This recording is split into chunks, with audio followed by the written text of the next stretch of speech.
13th chapter 32వ శ్లోకం. యథా సర్వగతం సౌక్ష్మ్యాత్ ఆకాశం నోపలిప్యతే సర్వత్రావస్థితో దేహే తథాత్మానోపలిప్యతే. మనం 13th చాప్టర్ గురించి చెప్పుకుంటా ఉన్నాము. దీంట్లో పరమాత్మ వచ్చి క్షేత్రము, క్షేత్రజ్ఞుడు, పరమాత్మ అంటే ఏమి, వాళ్ళకు ఉండే వ్యత్యాసం ఏమి, అంతరం ఏమిని చెప్తా ఉండరు ఆయన. అన్ని వస్తువుల్లో స్థితమై ఉన్న పరమాత్మ ఆ ప్రాణులు చేసే పనుల వల్ల వచ్చే ఫలితాలు ఆయనకు అంటదు, ఆయనకు సంబంధం లేదు. ఈ దేహం చేసే ఏ పనులతో పరమాత్మకు సంబంధం లేదు అనేదానికి ఒక ఉదాహరణగా ఈ శ్లోకం చెప్తా ఉంటారు. పరమాత్మ ఏమి అంటే సర్వత్రా వ్యాపించి అన్ని జాగాల్లో వ్యాపించే ఆకాశం వచ్చి సూక్ష్మమైంది. పరమాత్మను వచ్చి ఇప్పుడు ఆకాశంతో పోలుస్తా ఉండరు, మనకు అర్థం అవ్వాల అనేసి. ఆకాశం అన్ని జాగాలలో వ్యాపించి ఉండేది, అయితే అది చాలా సూక్ష్మం అంట.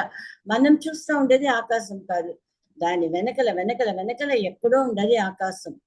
ఆ ఆకాశం సూక్ష్మంగా ఉండేదాని వల్ల ఆకాశంలో ఏమేమి ఉందో వాటి గుణాలు ఏది ఆకాశానికి అంటదు. అదే మాదిరి అన్ని శరీరాల్లో ఉండే పరమాత్మకు కూడా ఆ దేహాలు, ఆ శరీరాలు చేసే ఏ పనులతోటి ఆయనకు సంబంధం లేదు. ఆ యొక్క సుఖము, దుఃఖము, పుణ్యము, పాపము ఏదియే పరమాత్మకు అంటదు. పరమాత్మ పాటికి పరమాత్మ శరీరంలో స్థితమై జీవుడికి చైతన్యం ఇస్తా ఉండాడు అనేది ఈ శ్లోకంలో పరమాత్మ మనకు బాగా చెప్పాలని అనుకుంటా ఉండరు. సరే ఏమి ఎట్లా అనేసి అంటే ఆకాశంలో మేఘాలుంది, పిడుగులుంది, మెరుపులుంది, నీరుంది, నల్లదనం ఉంది, సూర్యుడు ఉండాడు. కానీ సూర్యుడి వల్ల వేడియో లేకపోతే మేఘాలు వర్షం కురిసేదాని వల్ల వచ్చే చల్లదనమో పరమాత్మని ఏమీ అంటుకోదు, అది పాటికి అది ఉంటుంది. ఆకాశం తన పాటికి తను ఉంటుంది. ఈ వస్తువులు దాన్ని అంటను కూడా వల్ల కాదు, నోపలిప్యతే అంటను కూడా వల్ల కాదు అనేసి చెప్తా ఉండరు. మనం ఇప్పుడు వర్డ్ బై వర్డ్ మీనింగ్ పోతాం. ఫస్ట్ లైన్ లో యథా ఏ విధంగా, సర్వగతం అన్ని చోట్ల వ్యాపించి ఉండే, ఆకాశం ఆకాశం, సౌక్ష్మ్యాత్ సూక్ష్మంగా ఉండేదాని వలన, నోపలిప్యతే అక్కడ ఉండే ధూళి మొదలైన వాటి వల్ల అది అంటుకోబడదు. నోపలిప్యతే, లిప్యతే అంటే అంటుకునేది, నా లిప్యతే అంటే అంటుకోదు అనేసి. అదే మాదిరి తదాత్మ ఆ ప్రకారమే పరమాత్మ సర్వత్రావస్థితో అన్ని శరీరాల్లో ఉంటే కూడా ఆయనని నోపలిప్యతే, ఏ యొక్క శరీర గుణదోషాలు ఆయనని అంటుకోదు. ఆకాశానికి ఎట్లా ఏది అంటుకోదో, ఆకాశం పాటికి ఆకాశం ఉంటుంది, అదే మాదిరి అన్ని శరీరాల్లో పరమాత్మ ఉంటే కూడా ఆ శరీరం చేసే పనులతో దేంట్లో ఆయనకు సంబంధం లేదు అనేసి అంటారు. సరే ఈ జీవుడిలో ఎట్లా అంటే పరమాత్మ వచ్చి ఈ గుణాలే శరీరం అంతా వ్యాపించి ఉండదు. జీవుడిలో కూడా ఏముంది, పరమాత్మ యొక్క అంశం ఉంది. ఎట్లా చెప్తుంది, ఎట్లా అంటే పెద్ద పులిదా పరమాత్మ, మేక పులిదా జీవుడు, మనం పోయినసారి కథలో చూస్తుంది. అది మరి పరమాత్మ ప్రతి జీవిలో ఉండే జీవాత్మ ఇద్దరికి ఒకే రకమైన గుణాంద, జీవాత్మకు పరమాత్మకు ఒకే గుణాంద. జీవాత్మకు కూడా శరీరంతో సంబంధం లేదు, పరమాత్మకు కూడా శరీరం చేసే పనులతో సంబంధం లేదు. జీవాత్మ ఒక శరీరంలో పూర్తిగా వ్యాపించి ఉంటాడు, పరమాత్మ ఒక శరీరంలో ఉంటాడు. అంతగా ఉంటా సాక్షిభూతంగా మనం ఏం చేస్తామో శరీరం చేసే పనులను మాత్రం చూస్తూ ఉంటాడు అనేది ఈ శ్లోకం యొక్క అర్థం. దీనికి ఒక ఉదాహరణగా చెప్తారు. కృష్ణావతారం జరిగే సమయంలో చాలా మంది యోగులు, మహాయోగి కృష్ణుడు మాయావి మహాయోగి, ఈయన ఏం చేస్తాడు ఏం అనేసి గమనిస్తా ఉంటారంట. ఏం మనమంతా బ్రహ్మచర్యం పాటించల్లా అనేసి ఎంతో కష్టపడి బ్రహ్మచర్యాన్ని పాటిస్తా ఉంటే ఒకవేళ ఏమైనా తప్పులు చేసి పెద్ద పెద్ద మహానుభావులు కూడా బ్రహ్మచర్యంతో ఉండి అప్సరస్సుల వల్ల ఎంతనో మంది ఆ తపోభంగం కలిగి ఆ బ్రహ్మచర్యాన్ని అంతా వదిలితే వాళ్ళు మళ్ళీ తపస్సు చేసుకుని ఆ సిద్ధిని పొందుతారు కదా. ఈయన ఏమి స్టైలిష్ గా ఉండారు, ఆభరణాలు ధరించుకొని ఉండారు, సరి సేవకులు ఆశపడి చేసినారు అనుకుంటే కూడా ఆయన ఏమి సరి యాజ్ఞవల్కి మహర్షి వచ్చి ఇద్దరు భార్యలంట, మైత్రేయి కాత్యాయని అనేసి. ఆయన బ్రహ్మజ్ఞాని, అట్లాంటి వాడు 2 పెండిండ్లు చేసుకున్నాడు అంటే కూడా మనం ఏదో సర్ది చెప్పుకోవచ్చు. కానీ ఈ కృష్ణుడు ఏమి 8 మంది భార్యల్ని పెండ్లి చేసుకున్నాడు. అదే కాకుండా 16,000 స్త్రీలు ఆయన అంతఃపురంలో ఉండారు. ఏమి ఇది మనకు అర్థం కాలేదే ఈయన కథ అనేసి వాళ్ళు కృష్ణుడి దగ్గరికి పోయి అడుగుతారంట. ఈ సిద్ధి పొందిన యోగులకు ఒక సాధన ఉంది, వాళ్ళ వల్ల ఇంకొకరి మనస్సుల్లో పోయి దూరి వాళ్ళు ఏం చేస్తారు చూడగలుగుతారంట. అది మాదిరి కృష్ణుడి దగ్గర ఆయన ఉచ్ఛ్వాస ఎట్లా ఊపిరి పీలుస్తాడు, ఎట్లా ఊపిరి వదులుతాడు, దీన్ని ప్రాణ సంచారం అంటారు. ఆ ప్రాణ సంచారాన్ని మాకు చూడల్లా ఉంది, నీ మనసులో దూరి చూడల్లా ఉంది అని కృష్ణుడిపై అడుగుతారంట. అట్లా మనసులో దూరితే మనకు కృష్ణుడి యొక్క విషయాలు అర్థమైపోను అనేసి వాళ్ళు ఆయన అనుమతి పైగా పర్మిషన్ పైగా వాళ్ళు ఆ కృష్ణుడి యొక్క మనసులోకి పోతారంట. మనసులోకి పోతే ఏమీ లేదంట, అక్కడ మనసు అనేదే లేదంట, మొత్తం విజ్ఞానమయంగా ఉందంట, ప్రేమమయంగా కనబడతా ఉండారంట. ఏ భౌతికమైన అవయవాలు కనబడలేదంట. అదే మరి 16,000 భార్యల్లో కూడా ఎవరే భౌతికంగా లేదంట, అందరూ ప్రేమమయంగా ఉండారంట. ఏమ్రా ఇది ఏం ఏం జరుగుతా ఉంది అనేసి పరమాత్మని ఎట్లా ప్రశ్నించేది, మనం చేసే పరీక్షలు ఏమన్నా లోపంగా ఉందా అనేసి తెలియకుండా పరమాత్మనే ప్రార్థిస్తారు. మేము ఏమైనా తప్పు చేసామా, మాకు ఇంకా అంత సిద్ధి కలగలేదా అనేసి అడిగితే పరమాత్మ నవ్వి, నాకు మనస్సు అనేదే లేదురా, మనస్సు అనేది ఉంటే వాడు మానవుడు అవుతాడు, నేను సాధారణమైన ప్రాణి కాదు, నేను అందరినీ ఉద్ధరించేదానికి జీవులంతా పై పై స్థితులు తీసుకొని పోయేదానికి నేను జన్మనెత్తినాను. ఎన్నో జన్మలలో ఎంతనో మంది, ఎన్నో రామావతారంలో ప్రతి ఒక్క మునులు, ఋషులు, జనాలు అందరూ రాముడిని చూసి కౌగులించుకోవాలని అనుకుంటారంట. అయితే రామావతారంలో ఆయన సీతని, హనుమంతుడిని తప్ప ఎవరిని ఆయన ఆలింగనం చేసుకోలేదంట. అది హనుమంతుడు వచ్చి కండేన్ సీతయ్య అని చెప్పిన దానికి సంతోషంతో ఆంజనేయుల్ని ఆలింగనం చేసుకున్నారు. అందువల్ల వాళ్ళకంతా ఒక ఛాన్స్ కృష్ణావతారంలో ఇస్తారు. వీళ్ళంతా ఈ 16,000 మంది భార్యలు వచ్చి ముందు జన్మలో ఋషులు, మునులు, అది మాదిరి జనాలు, అది మాదిరి వాళ్లే గాని వాళ్ళేమి కోరికలతోటి కృష్ణుడిని పెళ్లి చేసుకోలేదు. అంటే మామూలు కోరికలతోటి పెళ్లి చేసుకోలేదు. కృష్ణుడు అంటే, రాముడు అంటే ఇష్టం కాబట్టి కృష్ణావతారంలో వాళ్ళ ప్రేమ ఫలితంగా వాళ్ళని భార్యలుగా చేసుకున్నారు. మనస్సు అంటే ఏమి, మనస్సు అంటే ఏదో కోరికలు కలిగి ఆ కోరికల వల్ల చేసే మంచి పని, చెడ్డ పని, దానిదా సంస్కారాలు అంటారు. ఆ సంస్కారాల ముద్దదా మనస్సు.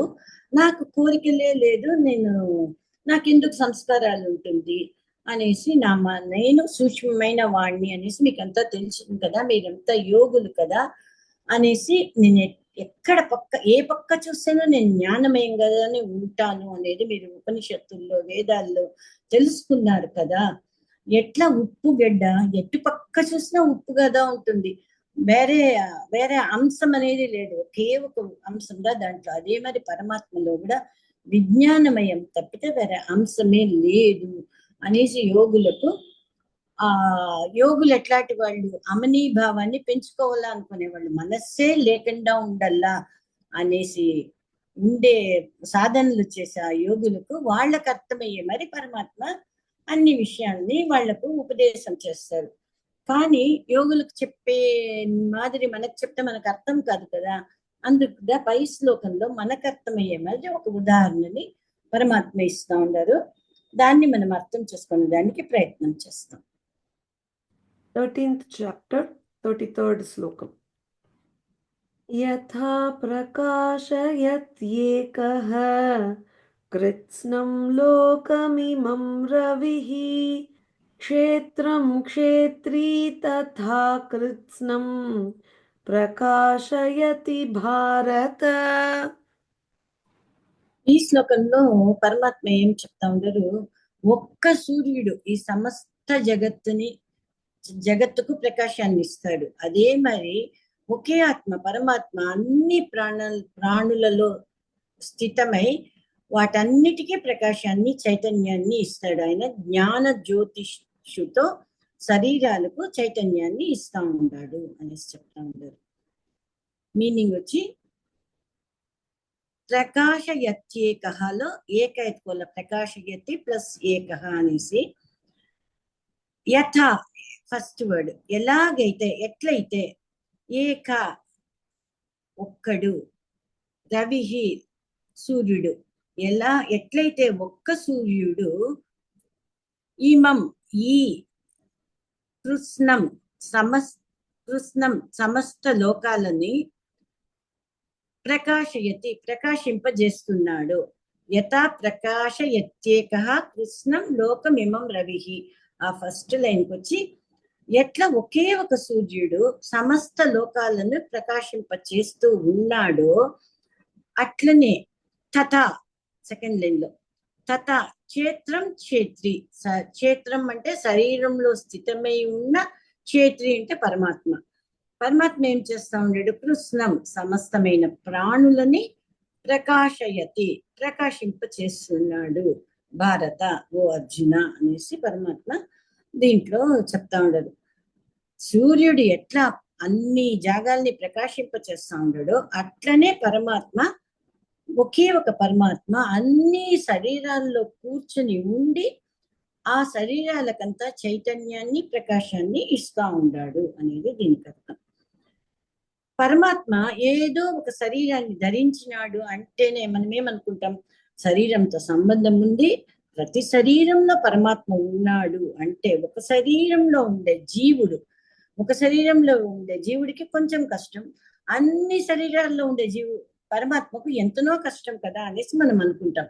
కానీ అది ఎంత కాదు, ఎందుకంటే పరమాత్మకు దేనితో సంబంధం లేదు కాబట్టి, ఏ కష్టము సుఖము ఆయనది కాదు కాబట్టి ఆయనకు ఏమీ లేదు. ఆయన స్వభావం ఏమి, ఆ ఒక జీవుడిలో ఉండి చైతన్యాన్ని ప్రకాశాన్ని ఇచ్చేది ఆయన స్వభావం, అంతనే గాని దేంతో ఆయనకు సంబంధం లేదు. ఉదాహరణగా సూర్యుడు వచ్చి తాను వెలుగుతా ఉంటాడు, వెలుగునిస్తాడు. వెలుగునిచ్చేది అనేది పని కాదు ఆయనకు, ఆయన స్వభావం. వెలుగునిచ్చేది ఆయనకు స్వభావం. ప్రకాశ స్వరూపుడుగా ఉన్నాడు, తన పని అని కాక తన స్వభావం మాత్రంగా, అది ఆయన క్రియ కాదు. ఆ ప్రకారం ఆయన వెలుగుతో ప్రకాశాన్ని ఇస్తూ ప్రకాశింప చేస్తూ ఉన్నాడు. అన్ని వస్తువులపైకి వెలుగు ప్రసరించి అవి కంటికి కనబడే మాదిరి చేస్తూ ఉంటాడు. సూర్యుడు లేకపోతే మనం ఏ వస్తువుల్ని చూడలేము. ఆ సూర్యుడి యొక్క వెలుగు ఆ వస్తువులపైకి పడితే గాని మనము ఆ వస్తువులని చూడలేము. అది మరి మనం చూసేదానికి సూర్యుడు మనకు సహాయం చేస్తూ ఉంటాడు. దీపం వచ్చి దీపం పాటికి వెలుగుతూ ఉంటుంది, అగ్ని కూడా అంతనే, అది పాటికి అది వెలుగుతూ ఉంది కానీ అది ఏ పని చేసేది లేదు. అగ్నికి ప్రకాశాన్ని ఇచ్చేది స్వభావం, అదే మాదిరిగా దీపం కూడా. అట్లే పరమాత్మ కూడా, ఈ ఎగ్జాంపుల్ పరమాత్మ కూడా శరీరానికి చైతన్యాన్ని ప్రకాశాన్ని ఇచ్చి నిలబెడతా ఉన్నాడు. తన విజ్ఞానమయ స్వరూపంతో అన్ని శరీరాల్లో నిలిచి ఉన్నాడు. రాళ్ళు, రప్పలు, ఇసుక, చిన్న చిన్న వస్తువులు అన్నిట్లో పరమాత్మ ఉన్నాడు. కానీ ప్రాణులు, మానవులకు మాత్రం ఏం శక్తి ఉంది అంటే, పరమాత్మ చైతన్యాన్ని తీసుకొని వాళ్లకు